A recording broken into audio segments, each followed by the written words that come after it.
that there was 100% certainty, no matter what happened, wins and losses from here on out, that Yo had to go, because there was no way, just him and the team and the players, just not together, not a unit, not cohesive, not on the same page at any point in time. So we bid you a fond farewell. We bid you adieu. Former coach Mike Yo, we do wish you the best. You're a great dude. We like you.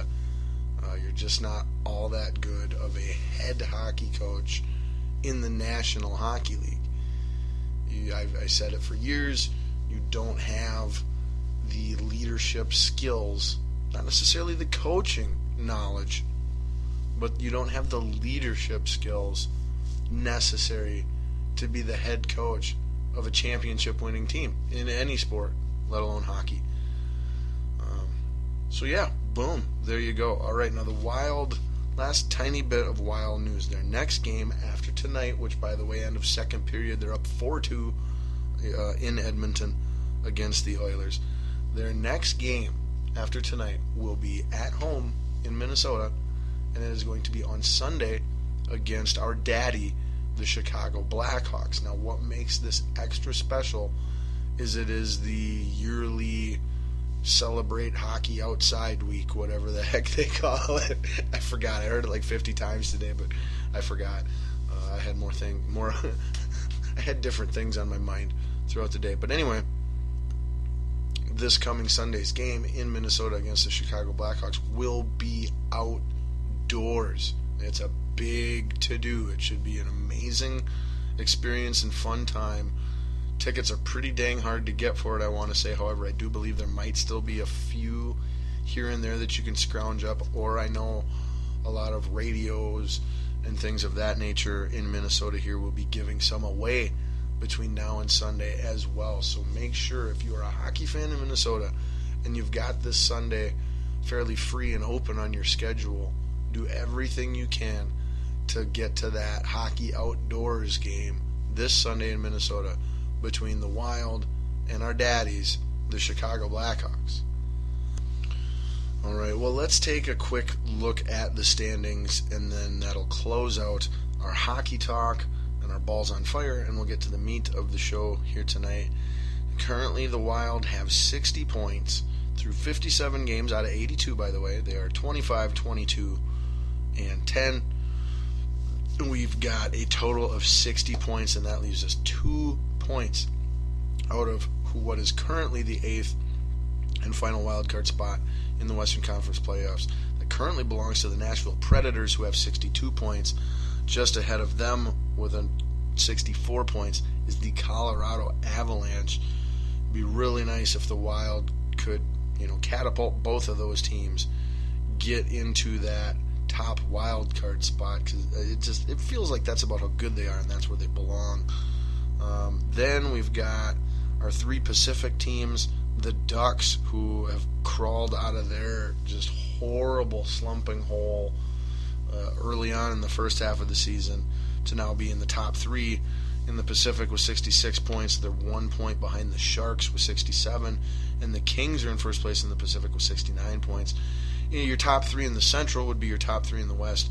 We've got the Blackhawks with 81 points. Right behind them is the Stars with 80, and then the Blues is your 75-point team.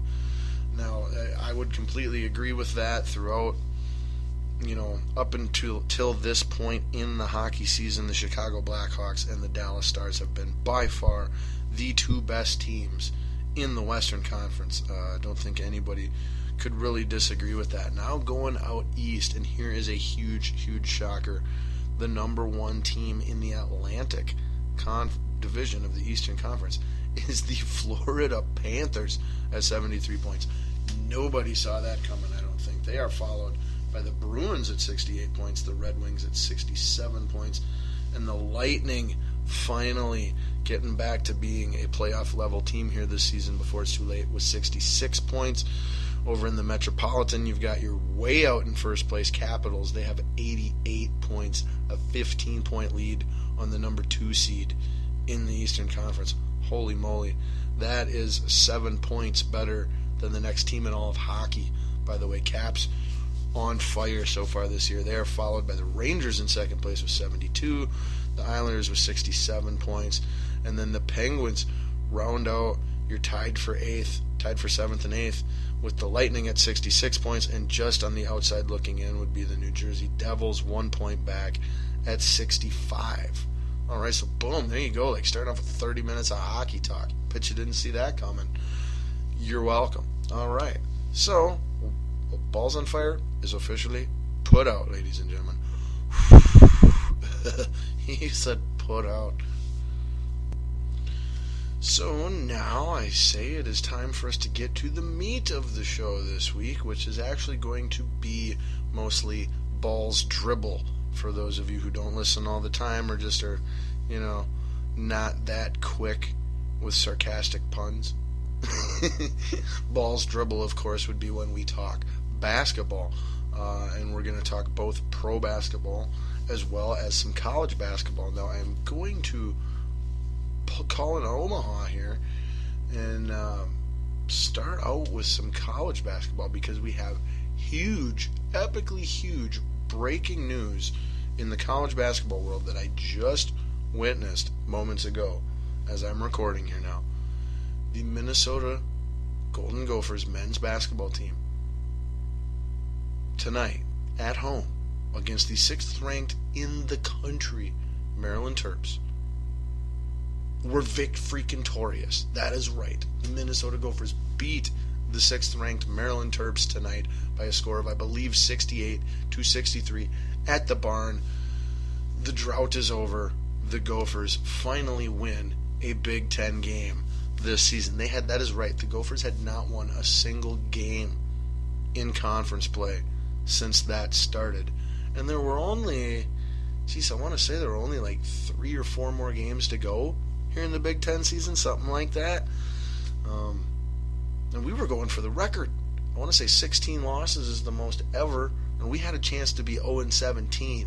We could have set like an unbreakable, historically bad mark, but instead we blow that,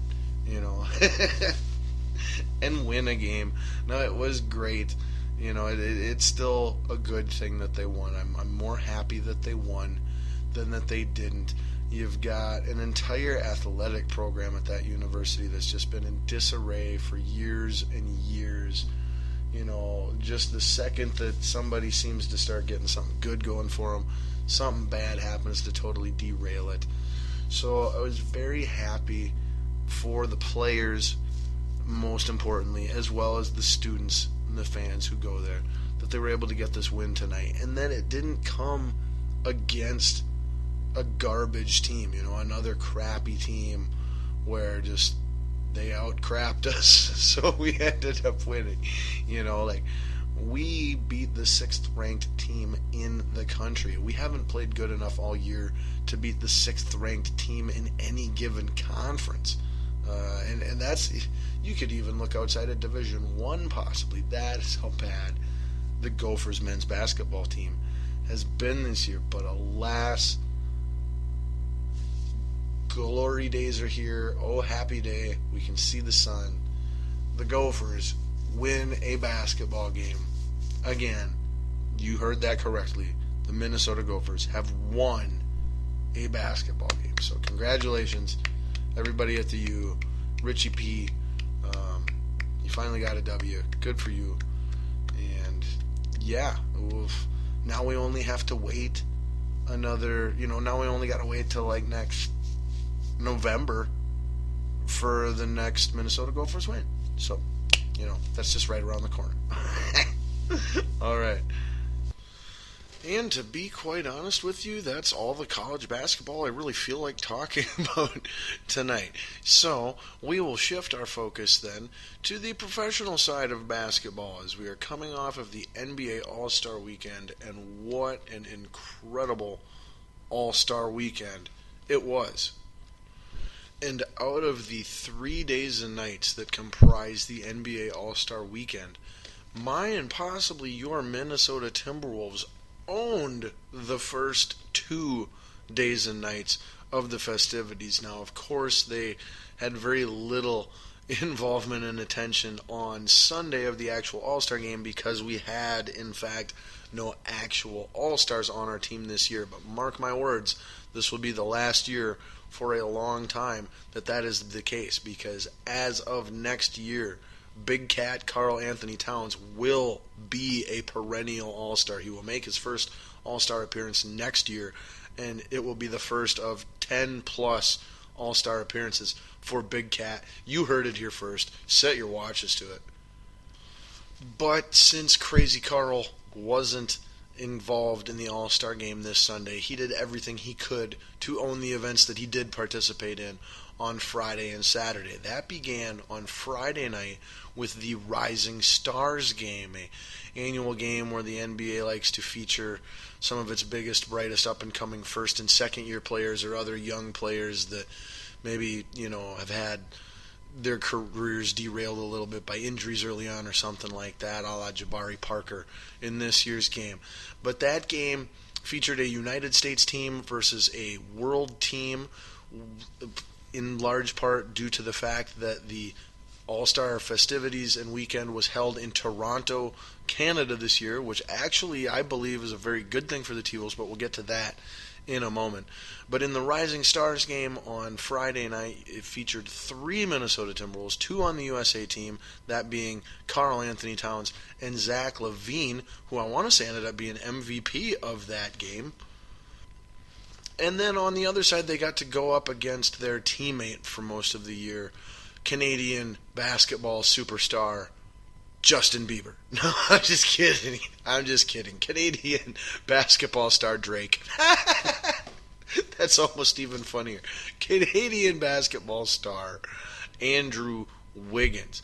Now that is one of the reasons that I feel this weekend was extremely beneficial for the T-Wolves franchise. Not only did all 3 of their young up-and-coming superstars get a chance to be involved and really showcase and show off their skills, but with where it took place in Toronto, with having one of our largest young superstars, that being Andrew Wiggins, a Canada native, and then not being too geographically far, for all intents and purposes, Minnesota to Canada, I feel that not only the national exposure, but the international exposure for the T-Wolves players and franchise can only help in their attention, or in their efforts, to garner more attention to their team and grow their fan base as they grow in competitiveness as well. If they can grow in both of those regards at the same time